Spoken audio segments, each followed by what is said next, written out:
오늘 우리에게 주시는 하나님의 말씀 창세기 45장 1절에서 8절까지의 말씀입니다. 구약 성경 71면입니다. 창세기 45장 1절에서 8절까지 말씀입니다. 구약 71페이지입니다. 성경 가지고 계신 분들은 한 분도 빠짐없이 다 찾아주시기를 부탁드리고, 성경을 미처 갖고 오지 못하신 성도님들은 주보에도 있습니다. 또 그리고 화면에 준비된 말씀을 읽겠습니다.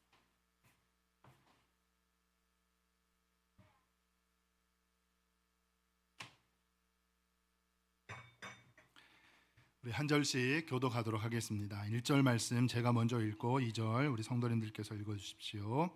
요셉이 시종하는 자들 앞에서 그 정을 억제하지 못하여 소리질러 모든 사람을 자기에게서 물러가라 하고 그 형제들에게 자기를 알리니 그때에 그와 함께한 다른 사람이 없었더라.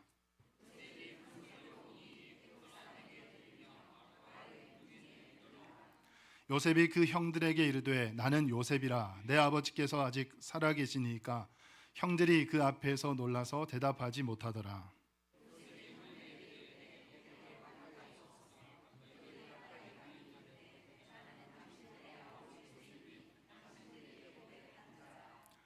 당신들이 나를 이곳에 팔았다고 해서 근심하지 마소서, 한탄하지 마소서. 하나님이 생명을 구원하시려고 나를 당신들보다 먼저 보내셨나이다.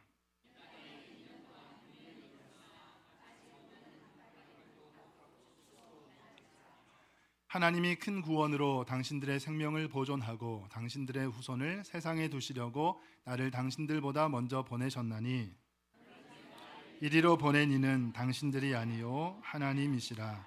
하나님이 나로 바로에게 아버지로 삼으시고 그 온 집의 주로 삼으시며 애굽 온 땅의 통치자로 삼으셨나이다. 아멘. 오늘은 갈등을 축복으로 바꾸는 하나님의 지혜라는 제목으로 하나님의 말씀 증거하겠습니다. 먼저 우리가 말씀을 듣기 전에 기억해야 될 사실이 한 가지 있습니다. 먼저 우리가 기억해야 될 것은 어떤 인생도 어떤 삶도 갈등의 기억 그리고 아픔, 현실의 아픔, 과거의 아픔이 없는 인생은 있을까요? 없을까요? 아무도 아픔이 없는 인생은 없다. 누구나 다 가지고 살아갑니다. 과거의 갈등의 기억, 아픔의 과거 또는 아픔의 현실을 다 가지고 살아갑니다. 오늘 본문 말씀 우리가 읽은 창세기 45장 1절 2절 말씀인데요. 다시 봅니다. 요셉이 시종하는 자들 앞에서 그 정을 억제하지 못하여 소리질러 모든 사람을 자기에게서 물러가라 하고 그 형제들에게 자기를 알리니 그때에 그와 함께한 다른 사람이 없었더라. 2절 다 함께 읽습니다. 시작. 요셉이 큰 소리로 우니 애굽 사람에게 들리며 바로의 궁중에 들리더라. 아멘. 자, 여러분 우리 요셉의 인생 잘 알고 계시죠? 우리 요셉의 인생 어떤 인생입니까? 그야말로 파란만장한 인생이었어요. 근데 지금 이 본문의 내용에, 이 본문 말씀에 나오는 요셉의 삶은 그 전의 모습과는 달라요. 지금 인생은 어떤 인생입니까? 세계 최강대국의 총리입니다. 세계 최강대국 애굽의 군사력과 경제권과 이런 행정권 모든 것을 두루 다 가지고 있는 실세 중에 실세가 바로 애굽의 총리, 바로 요셉이라고 하는 것입니다. 그 어떤 사람조차도 이렇게 성공한 인생, 이런 인생이 없는 거예요. 그죠? 너무나 우리가 감히 우리가 볼 수 없는, 상상할 수 없는 최고의 복을 누리는 인생이 지금 성경에 나오는 요셉이에요. 근데 이런 요셉조차도 그런 경제권과 행정권과 군사권 다 가지고 있는 실세 중에 실세 요셉이지만 아무것도 부러울 것이 없는, 남 부러울 것 없어 보이는 그런 요셉이지만 이런 요셉조차도 그의 통곡하는 울음소리가요 담 넘어 바로의 궁중에까지 들릴 정도였다는 거예요. 이런 요셉조차도, 여러분 우리 중에 과거를 이야기할 때 울지 않고 이야기할 수 있는 사람이 얼마나 되겠습니까? 과거, 내 옛날 얘기, 내가 살아온 얘기 들으면 말이야 눈물 없이는 못 들을 거야. 내가 눈물 없이는 말할 수 없어. 내가 살아왔던 그 우여곡절 파란만장한 인생을 책으로 적잖아. 그러면 최소한 7권 정도는 될 거야. 그렇게 아마 다들 말씀하시는 거예요.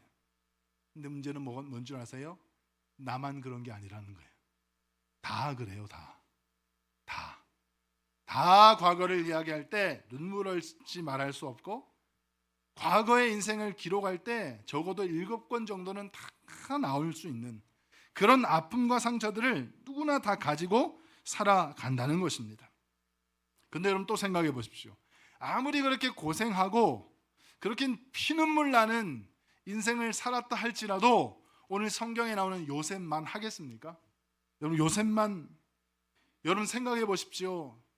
아버지 사랑을 독차지했던 아들이었습니다. 그야말로 금이야 옥이야 너무나도 귀하게 키운 그 아들이 17살. 그때까지 어떻게 해요? 아버지가 채색 옷만 지어 입혔어요. 색동 옷만 지어 입혔어요. 나이키 최고 좋은 옷만, 최고 좋은 신발만 다 사서 입히고 신기고 그렇게 귀하게 키웠던 그 요셉이 아버지 말씀 순종한 것밖에 더 있습니까? 아버지 심부름 갔어요.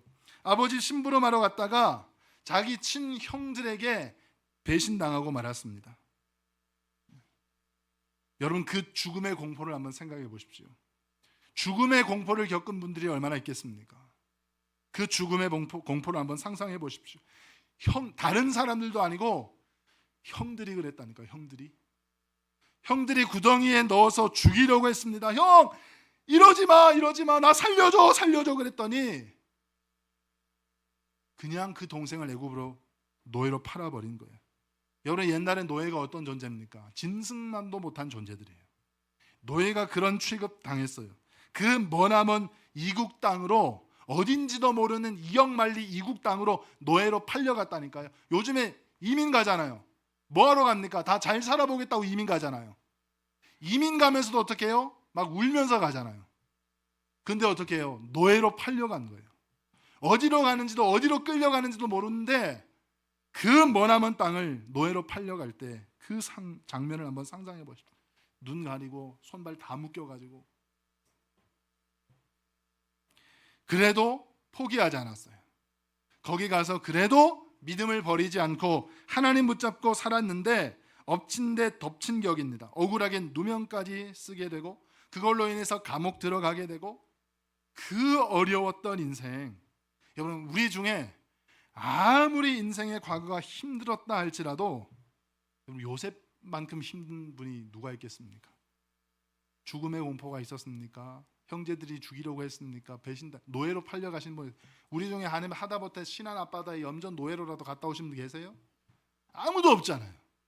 아무리 우리가 어려운 일을 당해도 요셉같이, 그런데 요셉 같은 이런 한 많은 인생도 결과적으로 하나님께서 그 인생 가운데 함께 해주시니까 모든 문제를 해결받고 그 눈물이 씻김받고 갈등이 다 풀어지게 되는 것.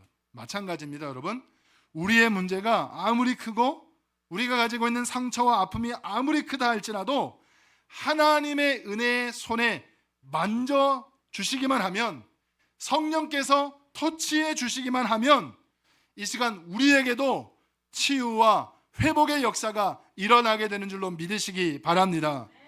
오늘 주일 예배 잘 나오셨어요. 오늘 예배를 통해서 그런 은혜, 하나님의 만져주심, 성령이 터치하심을 경험하시는 우리 모든 성도님 되시기를 주님의 이름으로 축원드립니다. 그럼 어떻게 하면 우리가 이런 관계의 갈등 그리고 이 어려움들을 풀어가고 과거의 아픔으로부터 벗어날 수 있는가? 벗어날 뿐만 아니라 축복의 미래로 나아갈 수 있을지 오늘 주신 말씀을 통해서 묵상해 보도록 하겠습니다. 첫째는 복수하지 않는 것입니다. 저를 따라 한번 힘차게 외치겠습니다. 어떠한 경우에도 복수하지 않는다. 자, 왜 그렇습니까? 왜 복수하면 안 됩니까? 복수는 하나님의 방법이 아니기 때문입니다. 내가 이걸 반드시 갚아주겠다. 반드시 언젠가는 갚아서 옛날에 그런 영화, 무협 영화에 내 부모님의 원수 이제야 만났구나. 원수 갚는 거. 그건 내가 반드시 저놈의 코를 납작하게 해주리라. 그렇게 해가지고는 절대 내가 잘 될 수가 없다는 거예요. 복수하잖아요. 그 상대가 망할 수 있습니다. 그러면 그만 망하는 게 아니에요. 나도 망하는 거예요. 나도 망하게 되는데 상대방보다, 내가 복수하는 상대방보다 내가 더 망하게 되는 거예요. 특별히 여러분, 하나님의 사람들인 하나님의 자녀들, 하나님의 백성들이 하나님의 방법이 아니라 세상의 방법으로 잘 될 수 있는 길은 0%, 제로예요. 제로.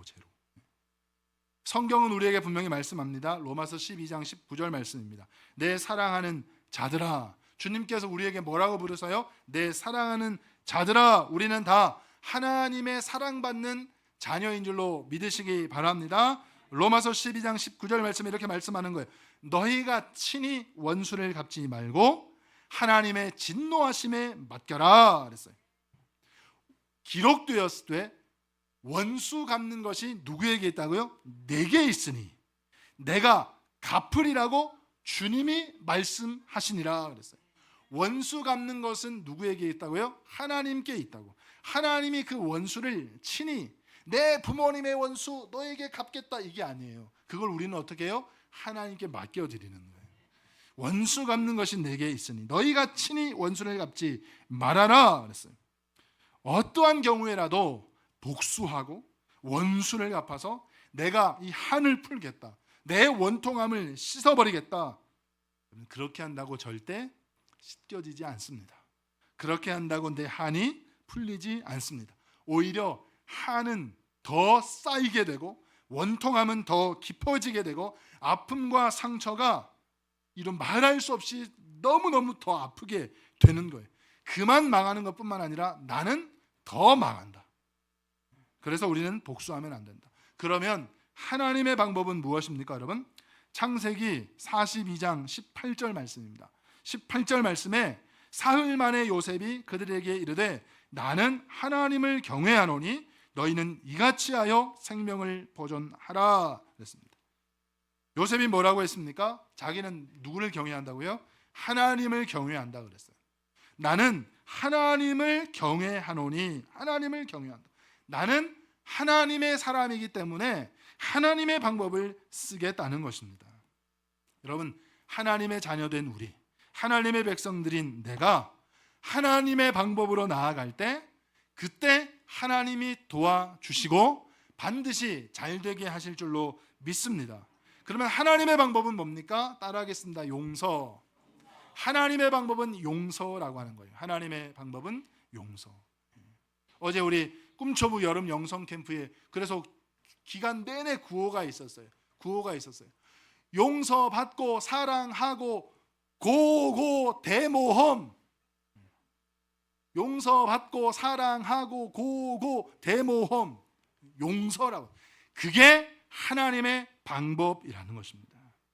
사랑하는 성도님, 하나님의 방법. 여러분들은 다 하나님의 사람들이에요. 우리는 다 하나님의 사랑받는 자녀들이에요. 세상의 방법이 아니라, 인간의 방법이 아니라 하나님의 방법으로, 즉 용서하심을 통하여서 하나님 주시는 참 자유와 평화를 누리시기를 예수님의 이름으로 축복합니다. 그러면 어떻게 하느냐? 목적이, 두 번째 목적이 분명해야 된다 하는 겁니다. 저를 따라서 또 한번 힘차게 외치겠습니다. 분명한 목적을 갖자. 분명한 목적을 가져야 된다. 여러분, 분명한 목적을 가져야 갈등이 해결되고 문제가 해결되고 과거의 어떤 아픔이라 할지라도 다 사라지게 되는 거예요. 그러면 어떤 목적? 분명한 목적이라 그랬는데 분명한 목적, 어떤 목적을 가져야 되느냐? 관계 회복 그 자체의 목적을 둬야 돼요. 분명한 목적을 갖자고 말씀드렸어요. 그럼 그 목적이 뭡니까? 관계 회복 자체를 목적으로 해야 된다는 거예요. 관계 회복 그 자체. 저는 저 사람이 너무너무 싫어요. 저 사람이 너무 미운데 그럼에도 관계를 회복하겠습니다. 관계를 회복하겠어요. 왜? 내가 이번에 국회의원 나가거든요. 이번에 제가 도지사 선거 나가거든요. 그러니까 저 사람하고 관계가 좀 계속해서 껄끄러웠다가는 저 사람과 친하게 잘 어울리는 저 무리들이 나에게 표를 안 줄 거니까 안 되겠어요. 그래서 내가 관계를 회복해야 되겠어요. 이런 관계 회복 자체가 목적이 아니라 뭐예요? 다른 것에 목적을 두고 있다는 거예요. 다른 것에 제가요 5째랑 싸웠어요. 근데 제 5째 형제하고 화해를 해야 되겠습니다. 왜냐하면 저희 아버지가 이제 연세가 높으셔서 곧 돌아가실 때가 언제 돌아가실지 몰라요. 유산을 받아야 되는데 쟤랑 화해 안 했다가는 저 5째가 큰형 편만 들어주면 내가 갖고 싶은 아파트 못 가질 수 있어요. 그래서 저는 저 5째랑 화해해야 되겠어요. 여러분, 이런 불순한 목적을 가지고서는 아무리 화해와 갈등 해결을 시도해봤자 오히려 어떻게 될까요? 관계가 더 나빠진다는 거예요. 이렇듯 많은 경우의 사람들이요 순수하게 관계 회복을 목적으로 나아가야 되는데 소위 자기의 또 다른 목적, 인간적인 다른 생각을 달성하기 위해서 관계를 회복하려고 한다는 거예요. 여러분, 교회 안에서도 보십시오. 교회 안에서 갈등이 있을 수 있습니까? 없습니까? 갈등이 있을 수가 많죠. 있을 수 있는 정도가 아니라 갈등이 많아요. 갈등이 너무너무 많아요. 왜 그렇습니까? 당연한 거예요. 교회는 다 부족한 사람들의 모임이에요. 죄인들의 집합소인데 왜 갈등이 없겠습니까? 그때 그 갈등을 우리가 하나님의 형제, 우리 영 가족, 예수 안에서 우리는 다 믿음의 형제 자매들이니까 예수님의 살과 피를 나눈 다 형제 자매들이니까 화목하는 게 제일 좋다. 그 생각으로 말씀에 순종해서 그 자체를 목적으로 두고 화목하면 다 좋은데 그것 외에 어떻게 해요? 다른 목적이 들어갈 때가 있다는 거예요. 그런 다른 의도를 가지고 갈등 해결을 시도해 봤자 갈등 해결은커녕 갈등 해결은 더 깊어만 지고 현실의 아픔은 더 커지게 된다는 거예요. 관계 회복 그 자체를 목적으로 두. 그러면 이 관계 회복 그 자체를 목적으로 나아갈 때 그러면 우리가 생각해야 될 게 있어요. 우리에게 내가 기억해야 될 게 뭐냐? 그게 뭐냐면요. 인간관계의 왜곡은 인간관계가 왜 힘들어지고 어려워지느냐? 95% 이상 쌍방과실이나 오해에 의해서 비롯된다는 것을 먼저 전제로 두셔야 된다는 거예요. 자, 관계 회복 그 자체를 목적으로 두고 나아가야 진짜 관계 회복이 이루어지는데 관계 회복 그 자체를 목적으로 두기 위해서는 뭐예요? 서로 잘못이다. 아니면 뭐라고 생각해요?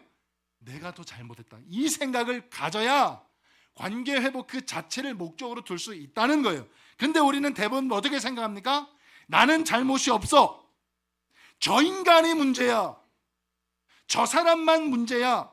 나는 실수 안 했는데 저 사람 때문에 내가 억울한 일 당하고 있는 거야. 그렇게 격분하고 있기 때문에 관계 회복이 어려워진다는 거예요. 여러분 기억하십시오. 대부분의 인간관계의 왜곡은요, 인간관계가 틀어지는 경우에 95% 이상은 쌍방과실이라는 것을 인정해야 돼요. 쌍방과실. 나도 잘못했다. 더 좋은 생각 뭘까요? 제일 좋은 생각 뭘까요, 여러분? 따라하겠습니다. 내가 잘못했다. 쌍방과실. 나도 잘못이 있다. 더 뛰어넘어서 내가 잘못했다.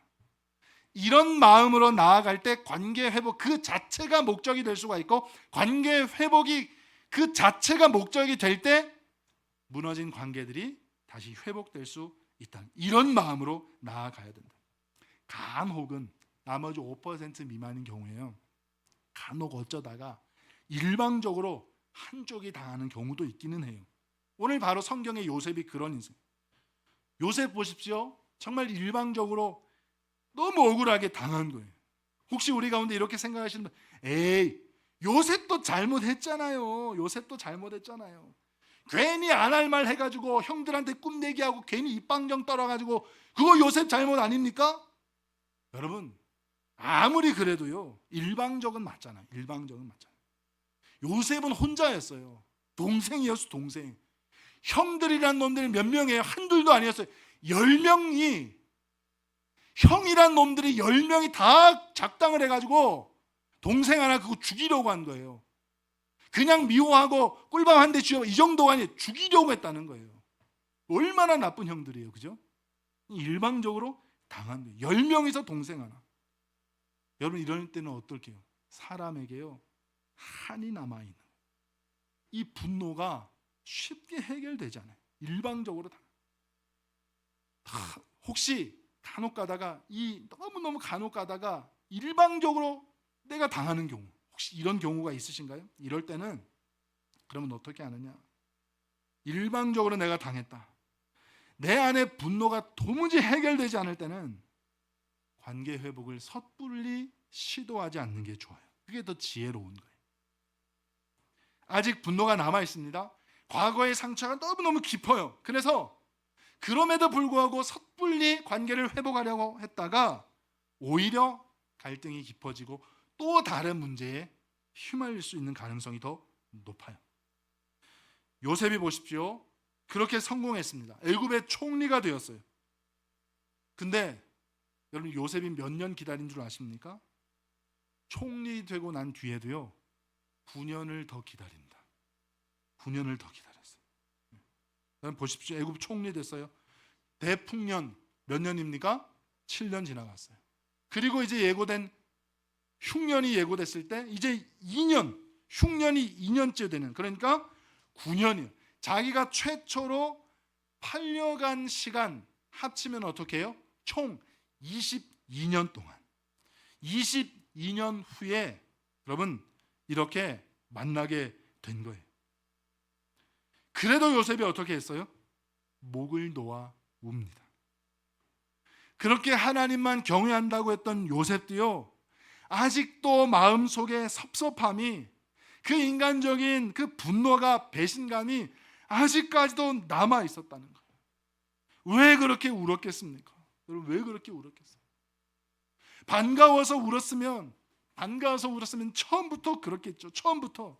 여러분, 처음에 어떻게 했어요? 처음 만났을 때 형들을 모른 채 했어요. 요셉이 모른 척 했어요. 42장 8절 말씀. 그게 뭐예요? 기다리는 거예요. 여전히 인간적인 분노와 서름이 남아 있다는 거예요. 여러분 보십시오. 이 믿음의 사람 요셉도 처음 상처받고 아팠을 때 그 이후에 22년의 세월을 기다린 거예요. 그렇게 통곡을 한 후에야 마침내 믿음으로 다시 일어나는 것. 그래서 여러분, 아직 내 마음에 분노가 남아 있다면 너무 성급하게 관계 회복을 시도하는 것은 오히려 또 다른 그런 문제를 일으킬 수가 있습니다. 아니, 그러면 또 무조건 기다려야 됩니까? 또 그것만은 아니라는 거예요. 그렇게 하시다가 그러다 보면 어떻게 해요? 하나님의 때가 있다는 거예요. 하나님의 음성이, 성령께서 말씀하시는 그 음성이 들려주시는 그 순간이 있어요. 우리가 기도 드릴 때, 말씀 들을 때, 아니면 찬양을 할 때, 아니면 밥을 하시다가, 아니면 하나로마트에서 장을 보시다가, 아니면 식자재 마트에서 장을 보시다가 재료를 손질하다가 그렇게 마음에 감동이 올 때가 있어요. 버스를 기다릴 때 순간적으로 그분을 생각나게 하시고 화해를 명령하실 때가 있다는 거예요. 그 때를 놓치지 마십시오. 그게 하나님의 음성이에요. 하나님의 음성에 즉각적으로 순종할 때 놀라운 회복과 축복이 우리에게 임하게 될 줄로 믿습니다. 전 세계적으로 힘있게 복음을 전하시는 위대한 목사님 중에 한 분이에요. 찰스 스탠리 목사님이라고 했습니다. 찰스 스탠리.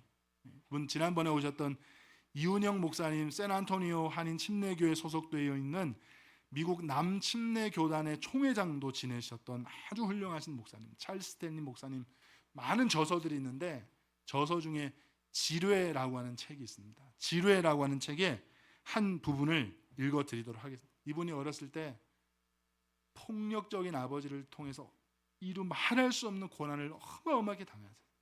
자기 어머니도 아버지가 새아버지였는데 그렇게 폭력을 하고 자기한테도 그렇게, 요즘으로 치면 아동학대예요. 얼마나 큰 상처를, 도무지 용서가 안 되는 그 아버지를 마침내 용서하시고 난 뒤에 책에서 이제 이렇게 그 내용들을 쭉 기록하시고 난 뒤에 이 지뢰라고 하는 책에서 이 대목이 있습니다. 제가 읽어드릴게요.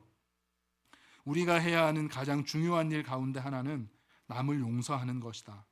하나님은 우리의 마음을 유심히 보신다. 시련과 아픔 속에서도 그를 전적으로 의지할 마음이 우리에게 있는지를 보신다. 내가 용서라는 근본적인 측면을 다루지 않았다면 인생의 수많은 복을 놓치게 됐을 거다. 용서하지 못해 증오, 원망, 분노, 적개심을 품으면 인생을 낭비하게 되고 하나님의 복을 놓치게 된다.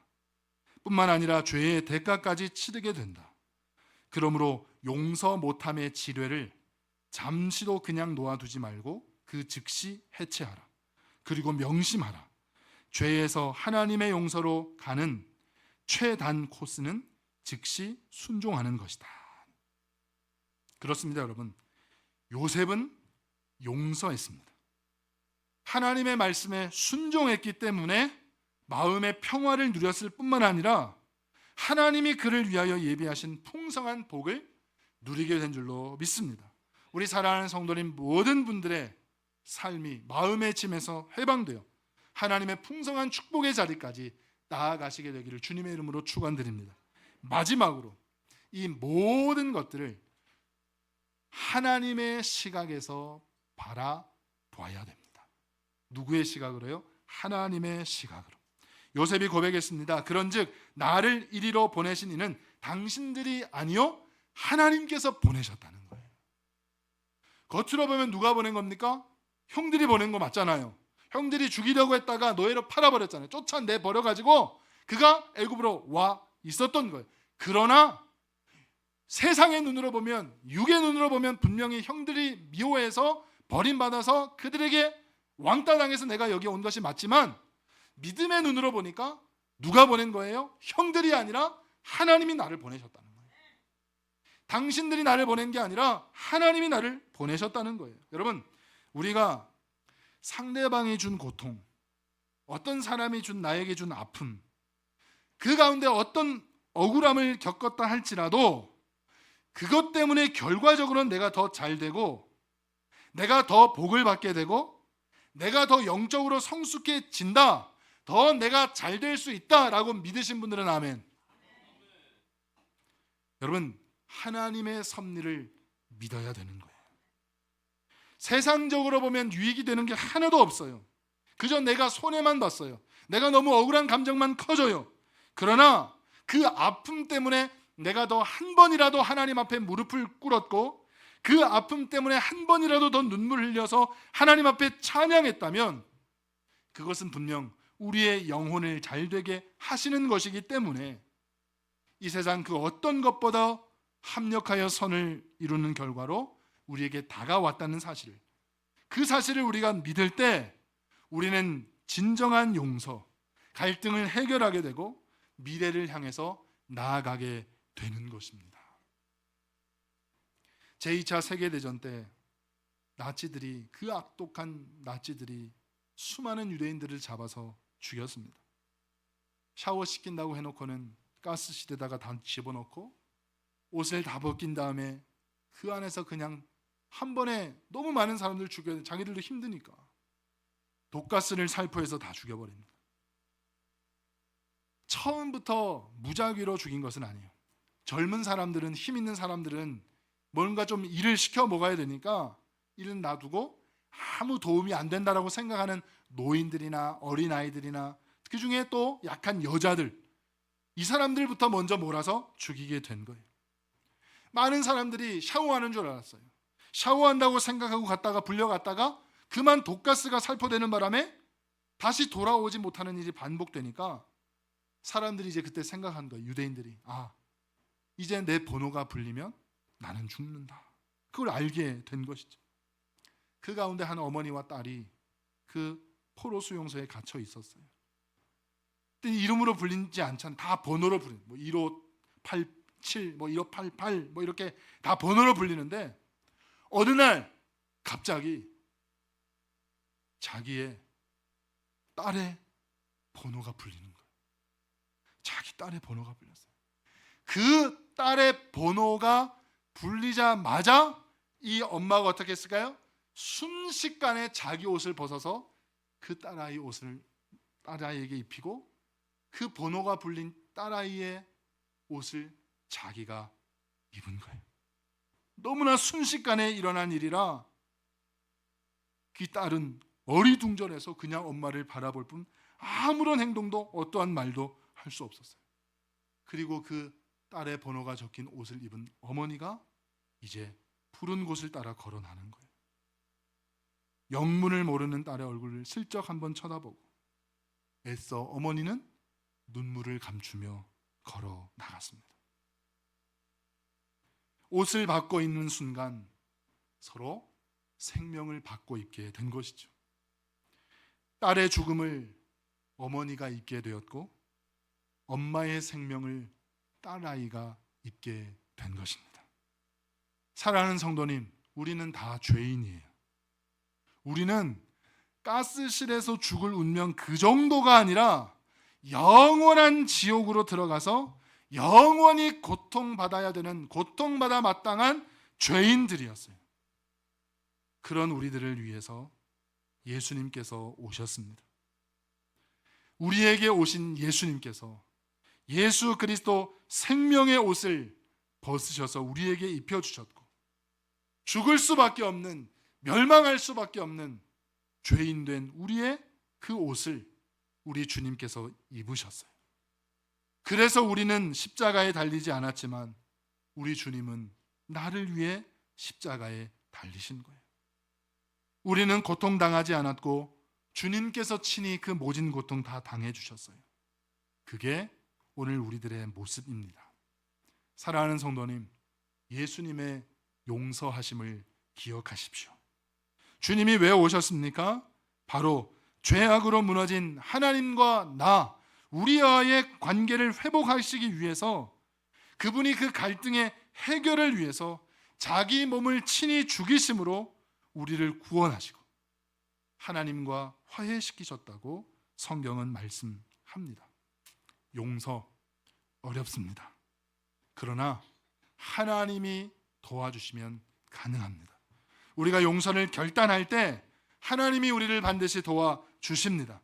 그리고 우리는 하나님 주시는 참 평안과 안식을, 만족을 누릴 수 있게 되는 줄로 믿습니다.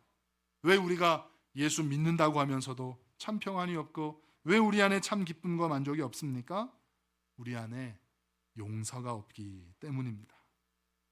용서할 때 참 평안과 기쁨을 누릴 뿐만 아니라 하나님이 오늘 요셉에게 허락하셨던 것처럼 예비된 풍성한 은혜를, 풍성한 축복을, 풍성한 기쁨을 우리가 다 누리게 될 줄로 믿습니다.